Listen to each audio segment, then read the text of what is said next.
and have even butted in on some of my jobs. First come, first serve on the targets, right? Don't be late for the party.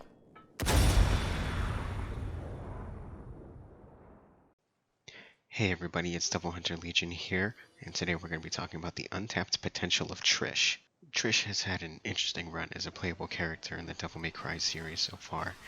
She first appeared in Devil May Cry 2 as a reward for beating hard mode, which if you played through that game on hard mode, great for you.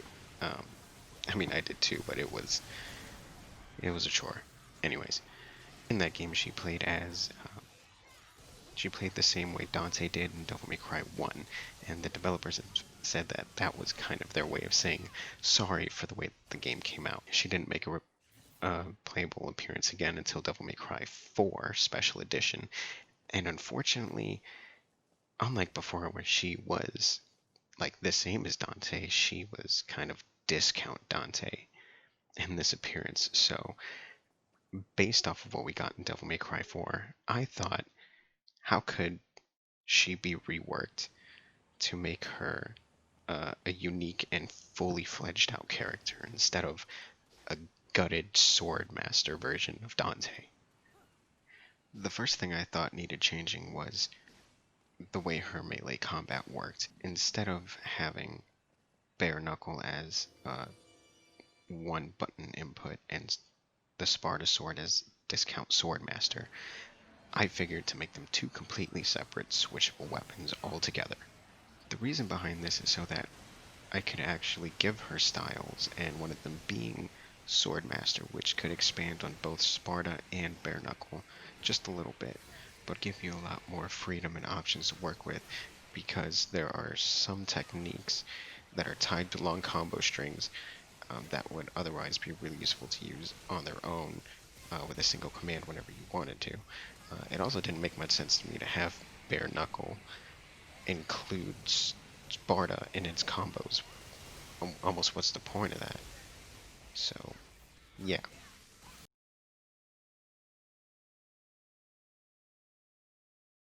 Alright, we're going to be starting off with Bare Knuckle, and what I did was I moved the game's Combo C to Combo 1. That series of kicks, followed by the Air Flare kicks. As kind of an extension of that, almost like a pseudo crazy combo electrical dance, you just mash the attack button at the end of that string to keep it going. Following that is my combo 2, which is the game's combo D. It's a pause combo. You pause on the third hit, it's a series of kicks followed by a strong uppercut.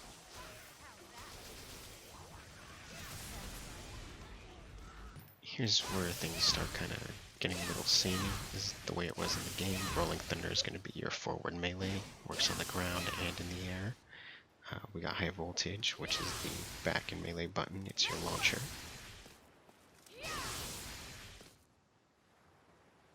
Then we have Inazuma, which is the dive kick with little sparklers left behind to kind of hold enemies in place.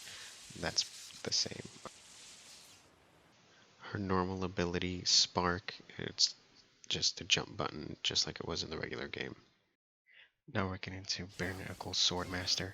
I started off by creating Kick 13 out of some animations that got left behind as I was cutting up other stuff. That's going to be her neutral style input. For her forward style, we have Thunder Blow. It's going to be the haymaker charge forward with the lightning bolt that kind of covers some of behind and a whole lot in front. I moved Collider to back in style, and that's going to be her ground pound that will send enemies upward. For her mid-air style input, I chose the flipping pile driver that she used on Scarecrow when she first met Nero. I figured it would work like a mid-air grapple, and if you connect with the enemy, you go spinning to the ground. Self-explanatory. Now we're moving into Sparta. Combo 1 is going to be the standard Sparta combo 1 that we've seen before. It's just moved over to the melee input. 3 of those for each of the 3 strikes. Combo 2 is going to be the combo B that we see in the game. It's going to be a melee, pause, and then 3 melee after that.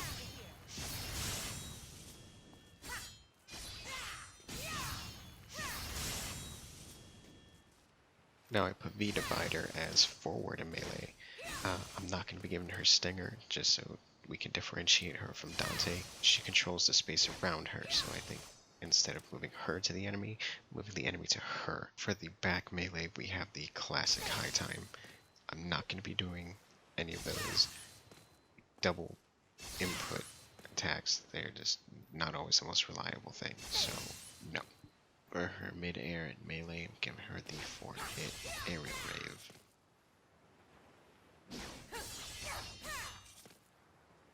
For Sparta's neutral sword master input, we have what I'm going to call one way.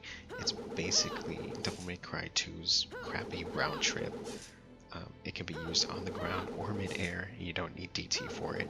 It'll be a move to knock enemies back that are all around you, so you can create some space. On forward style, we have Dance Infernum. It's like Dance Macabre. You're gonna hit forward style and then keep mashing that style button all the way to the end. I removed some of the bare knuckle kicks that were in there, so it's all Sparta moves.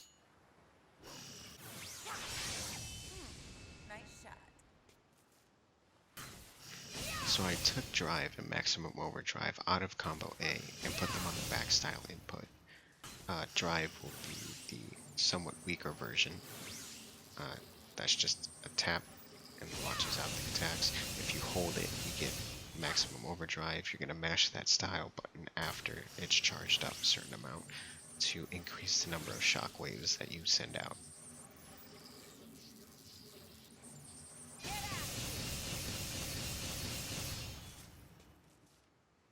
Now I'm sure you're wondering where Round Trip is, since it was so integral and kind of a staple part of her gameplay.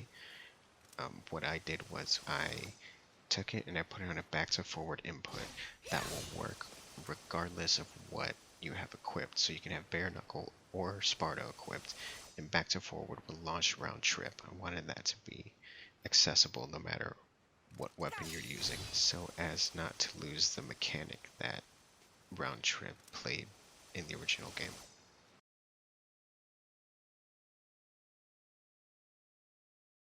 For Lucy and Umbra, we're going to start off with a standard shot. You shoot the gun button, it shoots. Pretty self-explanatory. By holding down the gun button until her hands are charged with electricity, you can use Charge Shot.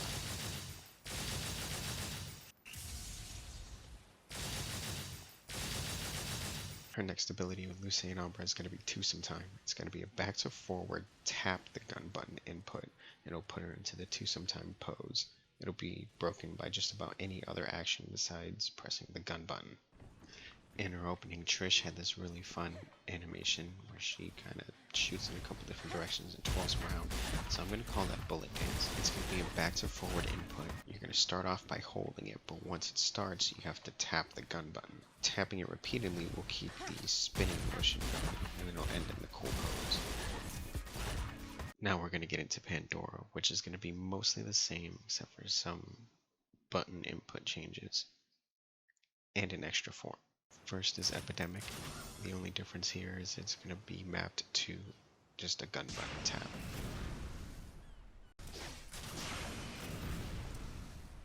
For the forward input, I was thinking something called Nightmare Omega. Because she had Nightmare Gamma and Devil May Cry 2, it'd be cool to see that kind of come back with bouncing lasers. Function more like Nightmare Beta. I think it would be pretty solid if it had like a Pandora skin on top of it, but have the shape of Nightmare Beta. Next is Hatred, and that's going to work exactly like it did in the original game. Back and gun hold, input, explodes, launches enemies.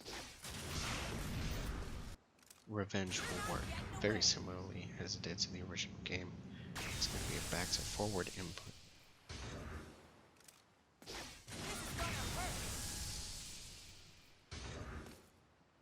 Now I'm going to get into some stuff that the series hasn't seen before. The first of which is a style that I call Trap Setter, and is based mostly on her Marvel vs. Capcom 3 special abilities. On the neutral style input, we have one Marvel vs. Capcom 3 called Hopscotch. It's a mine that you place on the ground and it electrocutes enemies when they step over it. It can be used on the air or on the ground, and it actually shoots a bolt of lightning up from the ground, so when the enemy's in the air, it can hit them as well. On the forward input, we have Peekaboo, which you place a mine in the air, and when an enemy walks into it, they get electrocuted as usual. But it lifts them up in the air, so you can get some air combos in. It can be used on the ground and in the air. The final attack or ability is called Fallback. It's on the back input. It just places a mine directly behind Trish. It's really situational. It's kind of like Backslide for Coyote A. Now we're going to have a style called Ionizer. It's a ranged style that focuses on lightning attacks, a lot of which are taken from Marvel vs. Capcom 3. For the neutral style input, we have Lightning Bolt. You initially start off with one, but you get more bolts added to it as the style levels up. It can be used on the ground or in the air. Kind of as an extension to Lightning Bolt, if you hold the style button, you can fire a stream of electricity at an enemy. Are you really the son of the legendary Dark Knight Sparta? Didn't your daddy teach you how to use a sword? For the forward style input, we have an attack that I call Thor's Hammer. Trish holds her hand up into the air and fires electricity into the sky to rain a giant lightning bolt on the enemy. I got inspired by Sasuke's curing, and this is Devil May Cry, so I'm gonna let Trish do it one more time for you.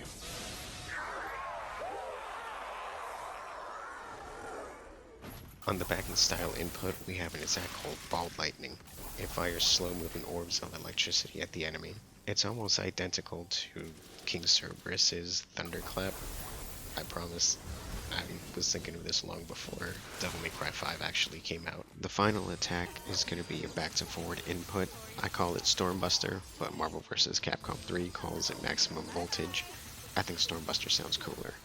Anyways, by expending all of your DT, you can hit enemies all over the screen with this super lightning attack. It can be used on the ground or in the air. And the final style we're going to put in here is going to be an evasive style called Nomad. First ability we're going to have is called Acrobatics. The neutral style input, it'll be a backflip, but putting a direction in will change the direction of the flip. It works similarly to Trickster's Dash.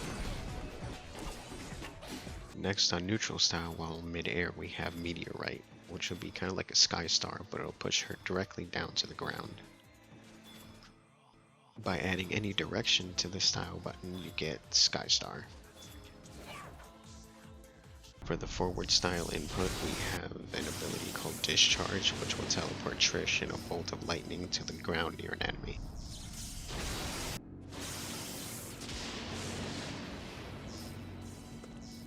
While in Double Trigger, a back to forward input will activate Air Raid. You can use it in the air and launch from the ground. Air Raid can be cancelled by hitting the style button or the jump button.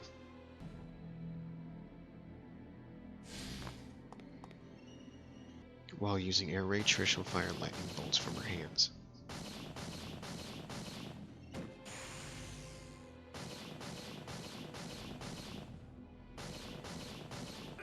Instead of attacking with melee weapons, Trish will use Vortex, spiral her way through enemies like a drill.